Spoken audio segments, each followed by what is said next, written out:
Greetings everybody, my name is Tommy the Game Master and welcome to my channel. Well, it's Halloween time again. What should I review?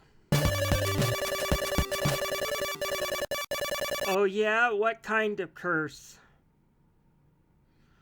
Oh boy, hold on to your butts because I'm playing two big turds this year. Nah, Castlevania 2 isn't one of the bad games. At least I don't have an opinion on it. Despite trying to get into this game several times both as a kid and as an adult, I never have been. Most of my gripes can be boiled down to both its age and the fact that it was trying to do something ambitious. I can criticize it, I can certainly not like it, but I can't really hate a game that was trying to do something different. Meanwhile, Castlevania Adventure is certainly not an enjoyable experience. But it was released when the Game Boy was new, and certainly Konami did not know what to do with its specs. If Konami could patch it with the no slowdown enhancement that they put in the Cowabunga collection for the NES game, I'm pretty sure it would improve the experience of Castlevania Adventures greatly. And as far as Castlevania N64 goes, it's been 20 years since I played that game, and it was done by novices, but there were areas that showed promise. It's just too bad that the camera angles sucked on jumping up the walls. I can still understand people being frustrated and not liking this game, but I can't really hate it myself. No, the games I'm talking about are the worst. And the first game I'm looking at isn't technically even a Castlevania game, but like Hardcore Uprising is to Contra, if it uses Castlevania music, has a Castlevania main character, and a lot of its storyline, it's a Castlevania game. Today, we're looking into Haunted Castle. Be prepared for a quarter-munching mess.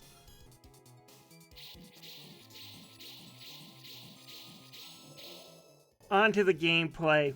This game is a quarter muncher, and I do mean that in the worst way possible.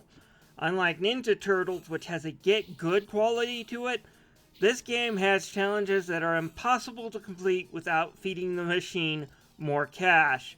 But to make things worse, you can't just feed it cash to keep you going. No, you can only put $1 in per life, which does give you a lot more health than a single quarter, but you only get one life per continue, and then every time you continue, you either start at the beginning or a halfway point of a stage.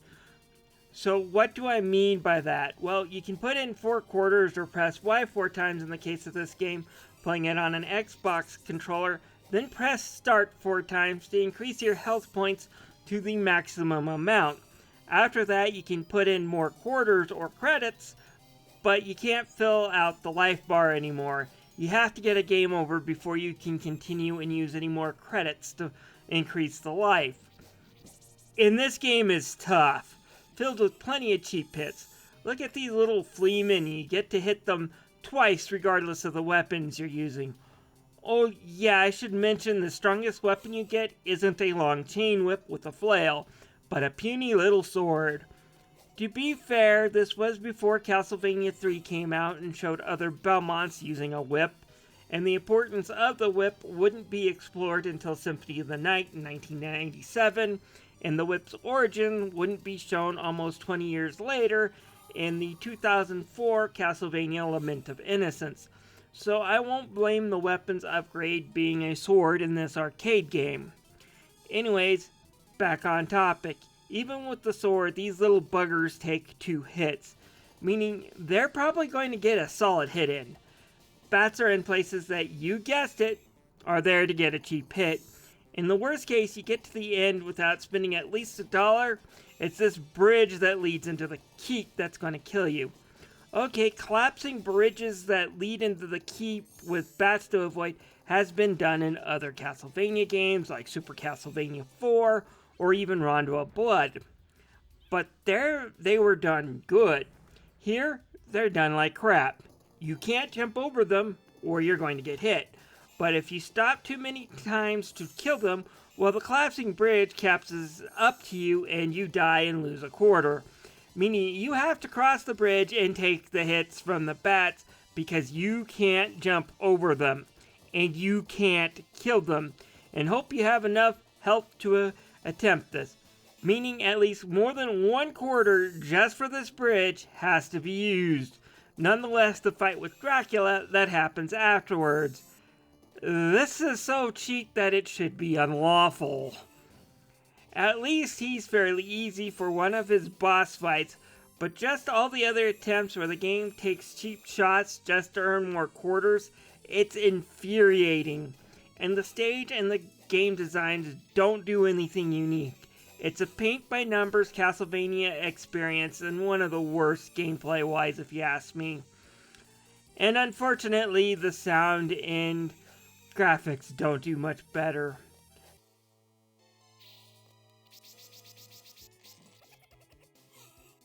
I know it's not fair to compare this game to Super Castlevania 4 for visuals, because that came out years later on much better hardware, but even comparing it to the NES Castlevania is a mistake.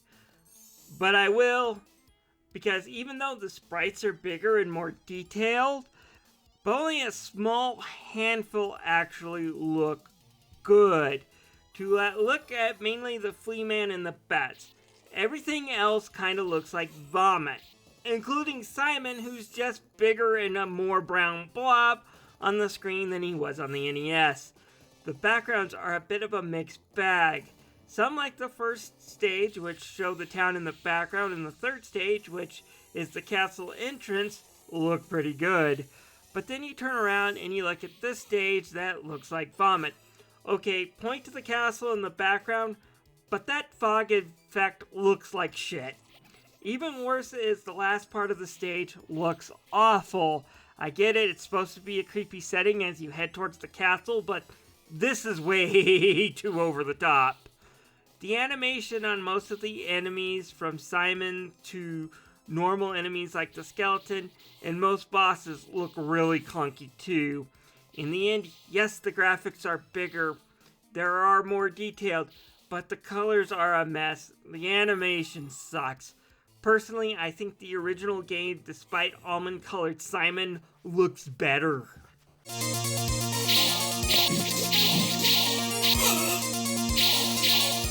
The only thing they did not screw up is the music.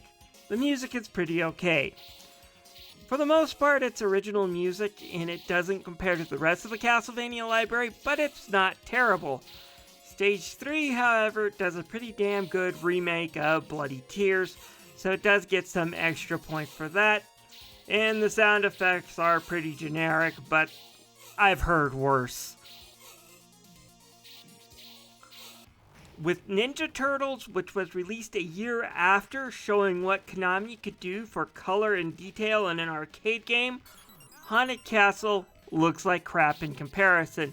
And while I get it, the arcade games were meant to be sold to the arcade owners and not to the gamers, the way this game goes about trying to suck quarters out of you is just cheap and unfulfilling. Compared to, say, Turtles Arcade, which gave you a feeling of get good. This just feels like pay to win.